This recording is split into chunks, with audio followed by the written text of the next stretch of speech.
Our first presenter is Dr. Catherine Gowdy, who's going to talk to us about cancer genomics and personalized medicine. Je suis bien heureuse de présenter aujourd'hui. Hi everyone, my name is Catherine Gowdy. I'm the newest addition on the hematology oncology clinical team and also a clinician researcher at the RI of the MUHC. Donc, moi, je vais vous présenter en français et mes slides sont en anglais et je pourrai vous les envoyer en français également. Donc, on m'a demandé de vous présenter la médecine, ce qu'on appelle la médecine de précision ou la médecine personnalisée.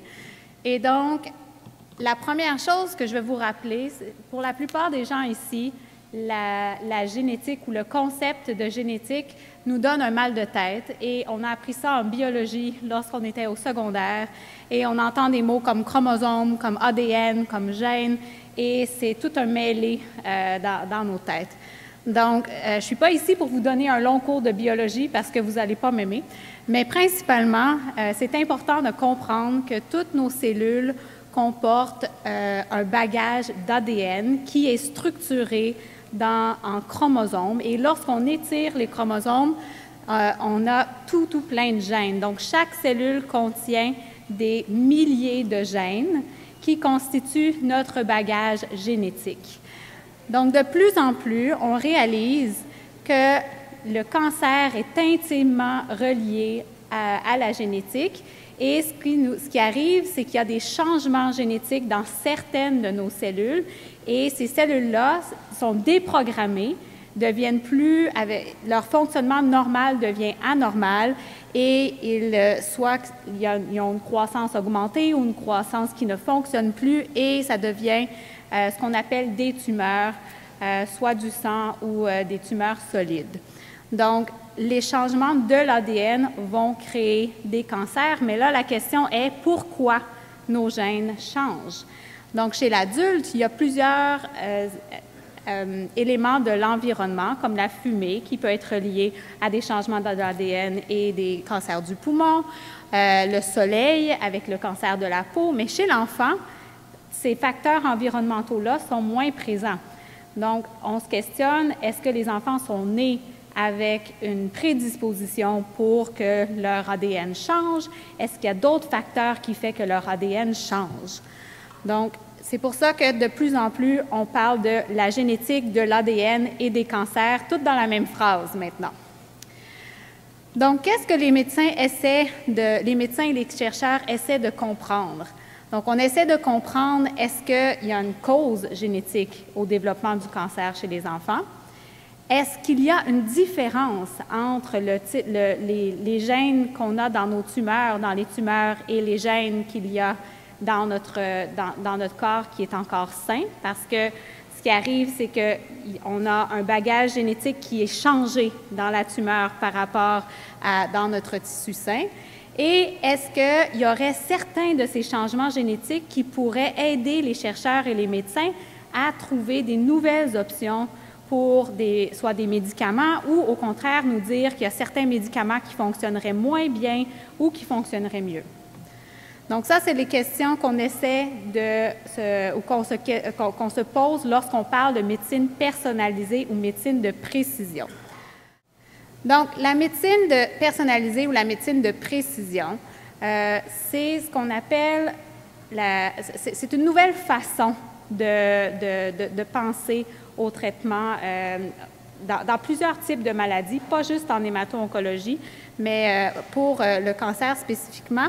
Ce qu'on regarde, c'est le changement. On essaie de voir les changements génétiques dans les cellules et on essaie d'adapter nos traitements ou d'adapter notre compréhension du développement du cancer en fonction de l'ADN dans les cellules. Donc, au lieu de regarder juste le nom du cancer et de le traiter comme on a l'habitude de le traiter, on regarde plus précisément à l'intérieur du cancer s'il y a des changements génétiques que nous pourrions avoir un impact avec la médication.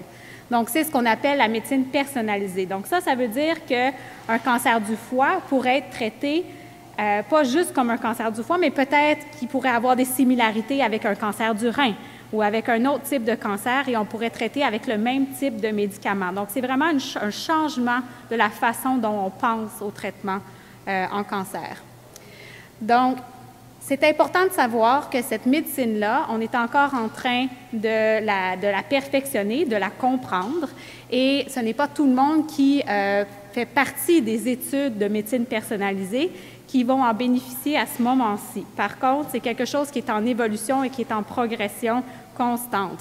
Donc, si on a 100 personnes qui vont faire partie d'un programme ou d'une étude de médecine personnalisée, il y en a peut-être une certaine partie de ces patients-là chez qui on va trouver des anomalies ou des changements au niveau des gènes, et il y en a peut-être juste une certaine partie de ces gens-là chez qui on va pouvoir agir ou changer le traitement. Donc ça, c'est important de comprendre. Donc, actuellement, au Montreal Children's, à l'Hôpital de Montréal pour enfants, on fait partie de plusieurs études importantes qui comportent la médecine personnalisée ou la médecine de précision.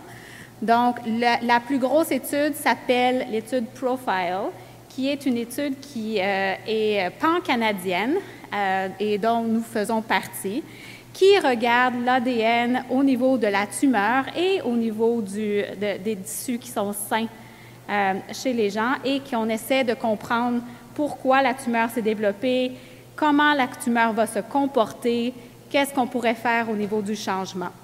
Donc, le mot « profile » risque de sortir de la bouche de plusieurs des cliniciens et des chercheurs que vous côtoyez. Il y a l'étude Triceps qui est au niveau provincial, et c'est un peu une étude pilote pour l'étude Profile. Donc, avant de monter l'étude pan-canadienne, on a essayé dans quelques provinces clés d'utiliser cette nouvelle technologie pour étudier les gènes chez les patients. Donc, ça, c'est l'étude qui est actuellement peut-être le mot qui est le plus fréquemment entendu là, chez nos patients et les médecins lorsqu'on leur parle de médecine de précision, mais c'est vraiment la même technologie que l'étude Profile. Et suite à ça, nous avons une étude qui s'appelle Signature, qui est unique à la province, qui est un petit peu plus inclusive pour tous les types de cancers, qui soient difficiles à traiter ou pas difficiles à traiter, chez qui on va regarder aussi les différents, l'ADN dans la tumeur et l'ADN au niveau des tissus sains pour essayer de mieux comprendre ces cancers-là. Donc, vous allez entendre un mêlé de mots, signature, triceps, profile. Ce sont toutes des études qui ont des buts communs et qui ont des critères d'éligibilité un peu différents, chez qui les médecins, même nous, on a eu de la misère à tout comprendre un peu comment tout est relié, mais on s'en vient très bon. Donc, moi, au niveau de la recherche, je vous ai dit que j'étais clinicienne-chercheur. J'ai un programme de recherche qui regarde surtout ce qu'on appelle les cancers héréditaires. Donc ça veut dire qu'il y a une partie des enfants, il y a à peu près un enfant sur 10 qui est né avec une prédisposition à développer un cancer dans sa vie. Ça ne veut pas dire qu'ils vont toujours développer un cancer, mais ça peut arriver. Ça ne veut pas dire que tout le monde dans la famille non plus a cette prédisposition-là, mais il y en a une partie que oui. Donc, le cas le plus publicisé, si on veut, de cancer héréditaire, c'est les cancers du sein et le phénomène de Angelina Jolie. Mais sachez qu'il y a à peu près 125 différents syndromes qui prédisposent au cancer chez l'enfant qui rentrent dans ces catégories-là. Pour vous donner juste une idée des différents types de recherche qu'on fait dans mon laboratoire de recherche. Donc, on a développé une application qui sort aujourd'hui même, qui s'appelle le MyPog, qui est une application que les médecins vont avoir sur leur cellulaire, à savoir lesquels des enfants doivent être vus en génétique plus rapidement parce qu'on a une plus grande suspicion qu'ils ont un cancer héréditaire. Par la suite, on a une clinique aussi qui est intimement reliée avec la recherche et qui on a monté un registre qui suit les patients qui ont des cancers héréditaires à long terme pour pouvoir nous aider à mieux comprendre ces syndromes-là et à mieux prédire qu'est-ce qui pourrait arriver dans la vie de ces patients-là. Et dernièrement, l'équipe au CUSUM fait partie d'une étude multinationale qui regarde l'effet des différents traitements dans des contextes de syndrome précis. Donc, un exemple qu'on a, c'est on regarde les effets de la radiation pour le développement de cancers secondaires chez les patients avec l'iphroménie. Donc, ça vous donne un éventail très rapide du type de recherche que je fais et que tous les cliniciens et les chercheurs participent au CUSUM. Donc, je vous remercie.